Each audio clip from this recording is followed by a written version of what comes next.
And naturally, I'm a Tottenham man, obviously. I can reflect back to being a player with and manager of some of the finest players that have ever been in the game. The place is fantastic, the tradition of this club. To be the manager of 3 cup-winning teams here, I'm so lucky, it's untrue. Hotspur America podcast, airing every week during the English Premier League season. What a glory, glory night at White Hart Lane. This great and historic football club. Joyful night down the Tottenham High Road. Hotspur America, the original US-based podcast dedicated solely to Tottenham Hotspur Football Club. Gascoigne going to have a crack? He is, you know. Oh, I say!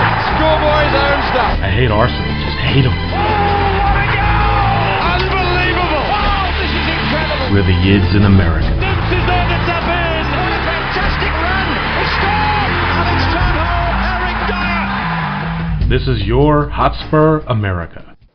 Season 2, Episode 1 of the Hotspur America podcast, coming off of a defeat against Manchester United at Old Trafford. Away support, outstanding. I've seen so many videos from a couple guys who were there that I know, and other videos from just fans that were there. It was raucous, to say the least, so congratulations, anybody who made the trip up. Outstanding, once again, fan support, best road support in the sport, I think. Simon and Sam are with me this week. Sam, how you doing, man? I am well. I am excited for the season to start. Firmly committed to Tottenham Hotspur podcast excellence. I'm glad to be back. Let's do this. But you're on the wrong podcast. And Simon, chairman of the Dallas Spurs, with us as usual. Simon, good? Good evening, good evening, good evening. What are we drinking? I know you're drinking something. Community Mosaic IPA, a local beer. Much to the chagrin of our San Diego brothers. Yeah. Well, you know what? Either in 30 minutes you'll be snoring, or we can't shut you up. That'll be the result. He won't be shutting me up tonight, mate. There's a lot to talk about, and we are going to get right to it. But we're going to go ahead and just start off with the match yesterday. As I mentioned, lost to United 1-0. Kyle Walker own goal, I believe in the 22nd minute, and United wins this match without a shot on goal. Now, we were kind of talking before the show that should have, Walker not have gotten a boot on that would have been a shot on goal, because Rooney was just standing there with, Vorm to beat, and it could have been 1-0 either way. Simon, you had mentioned, if he had another half a yard, just to get around him a little bit, he could have nicked that out for a corner, but it wasn't meant to be. We had hard chances. I think Eriksen created 4 on his own. Ali came into the game. I thought he played pretty well, but I was overly impressed with Toby Alderweireld. I thought he played an outstanding match. And when I look back at things, this is one of those matches where, as a fan, it just drives you insane, because it's like typical Tottenham. You completely outplayed one of the better teams in the league and come away with absolutely nothing. And those points will always come back to haunt you at the end of the season, it seems like. And I felt bad for Kyle Walker, but at times he played really well, and at times you were scratching your head wondering what he was doing, but he did pump it up and down that right side all match long. I thought he really gave a full effort. It seemed he was really frustrated the rest of the game and almost trying to do too much at times. And it makes you wonder if Trippier might be an option a little sooner rather than later, just to give him a run to see how he would incorporate into the team. So let's kind of start with that. Sam, I'm really interested to see what you've got to say on this, because I know you took a lot of notes on the match and have quite a few opinions. Well, never short on opinions, am I? Look, it was a reasonably good. I don't say reasonably good. The two teams were very even. We were undeserving of losing. They certainly weren't better than us. Yeah. In many regards, it was much of the same of what many have lamented in terms of style of play. But Vorm had one save all match, so there were some decent performances, and I think Kyle Walker, because of the own goal, is an easy mark. But if you really watch that match, I beg to differ. He had a very, very good game. Ashley Young didn't get much past him. It was a very physical battle all game long. Look, lots of things to talk about, which I'm sure we'll organically do. But I don't think that we have anything to sort of hang our heads over. I, for one, wasn't feeling very good about going into the match. Didn't really, rate us to have much of a chance to certainly get 3 points. a point for me would have been a great result. And in terms of performance, I didn't think we were far from that.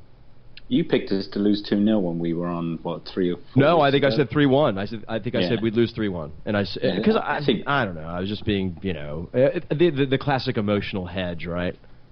Well, it's never an easy place to go to, and granted, we've got two wins out of the last 4 visits. The trip up there in March was terrible when we let in 3 goals in 30 minutes in the first half. But before that, we beat a very good United team.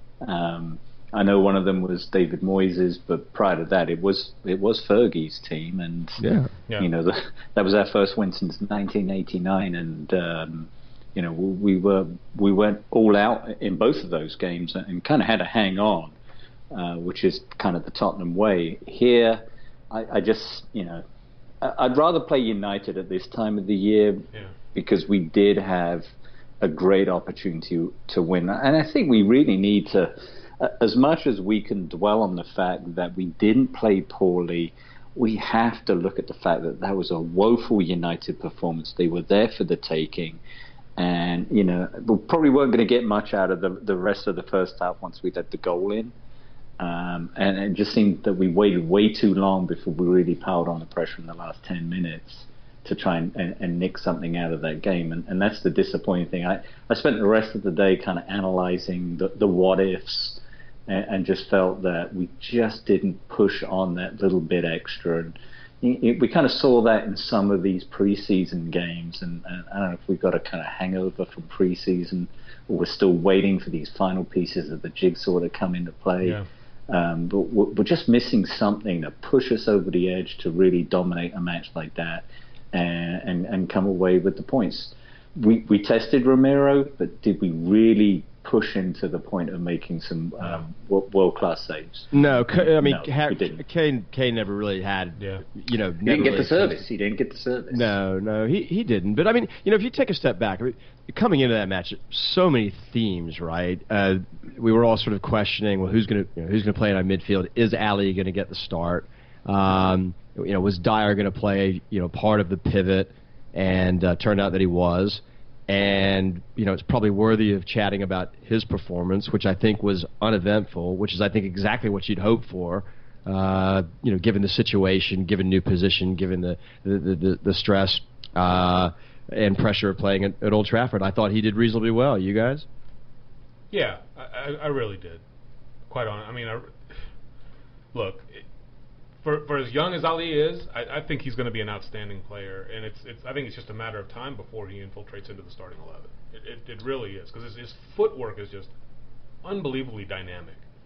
Yeah, it's fun to watch. He's a confident kid, right? He kind of prances around the park, just having a good time. He never really looks like he's under any stress or duress, and he does some really nifty, clever, instinctive stuff. We talked about it earlier, nutmegging Modric and Cruz. I mean, right.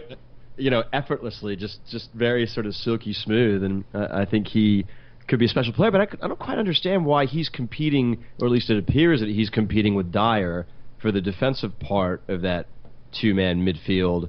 I would have thought that he would have been better really in the position that Nabil has been playing, and would have thought that Bentaleb would be fighting it out with Dyer, but that's not the case. Probably worth talking about Nabil too, and him being brought off. And look, his pass led to that goal, no question. And everybody was sort of slating Kyle Walker at first because, again, I think he's an easy mark, but it wasn't his fault.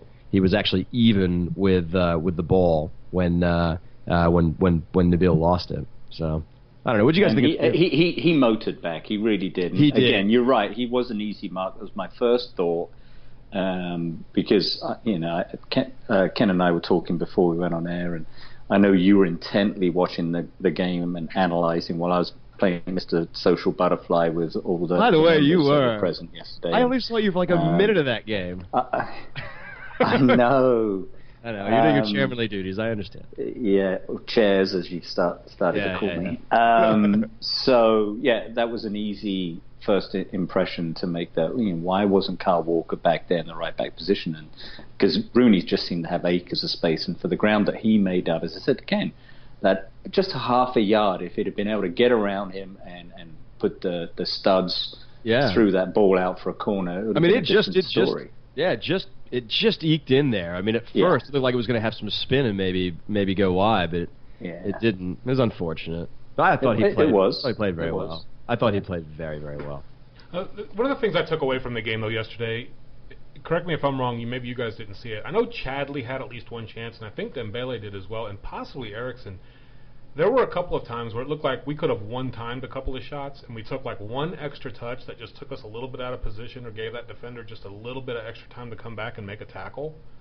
Especially Chadley, I distinctly remember one time where it was like, pull the trigger, and nothing happened. Yeah, no, he did, and it was kind of Chadley had a funny game. I mean, he actually it was, but it wasn't. But he was running about the pitch, and he made some key tackles.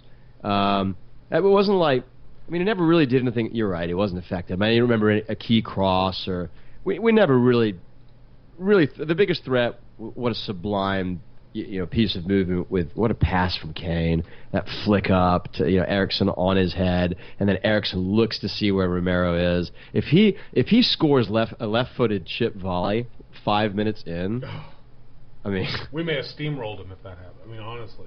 Look, after they scored, we went through 60 minutes of just flatness, right? I mean, we certainly never rebounded in the first half after they scored, and everybody in the stadium knew that they were undeserving of that goal. They weren't the better team at that point. They hadn't even had a shot on goal up until then, and they still didn't. In fact, the commentators were saying that they were 1-0 up without having a shot on goal. That was strange, and so we were let down, and then they were in that press early. And then I just seemed to notice that press started to work after that goal was scored, and we never really sort of rebounded any kind of sense of urgency, I thought, until about the last 10 minutes of the game. I'm a little taken aback by the whole match.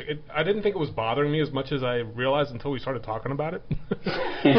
I'm really kind of pissed off now. I mean, I was like, you know what? We played really good. I don't care that we lost. And I've always kind of said, I don't care if we come out and actually lose one or two matches that we probably should have won.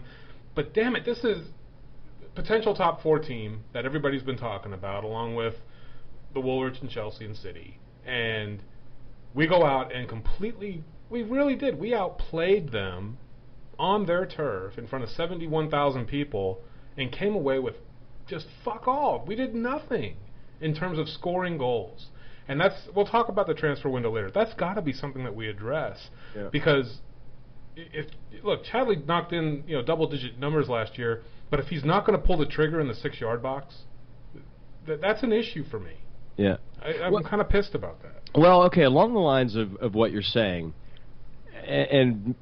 but from a macro standpoint, and I should probably just say this early in the season, we're not a top 4 team. However, I was really kind of thinking that today I think is showing it. I mean, it's obviously a very long season, but nobody's light years ahead of anybody, and it's still, things are very close, and I don't think that even with us not being top 4, we'll ever be terribly far out, very similarly to how things went for us last year. Yeah. We'll be fighting from 7th to 5th with a flirtation with 4th.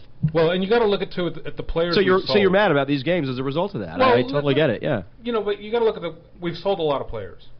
Capu, Paulinho, Kabul. The list goes on. Addy, Lennon, and Soldado may be on the way out before this is over. It's almost like 7 or 8 players that played first team football that won't at some point last year will not be part of the squad. We've only brought in 3 defenders. The thing that kind of separates the really, really good teams that compete for top 4, I mean, like literally compete and legitimately compete, is squad depth. It's got to be a major factor in how this goes. We have got to get more of a persona of an attacking team. We play good enough football. It looks like we're going to defend well enough now at the back because we held them to nothing. Yeah, they look very good. Manchester United. It's not like we're halfway through the season in the dog days of January, and then their old legs are giving up on them. This is the first match right out of the box, and we completely ran them off the pitch. And those fitness levels from the Pochettino training regime, from the 75th minute on, we own them. Yeah, in fact, God, you nailed it, because I made a note of this. In the 74th minute, Matta came up with a cramp, and we were looking fresh as can be. You're no, you're absolutely right.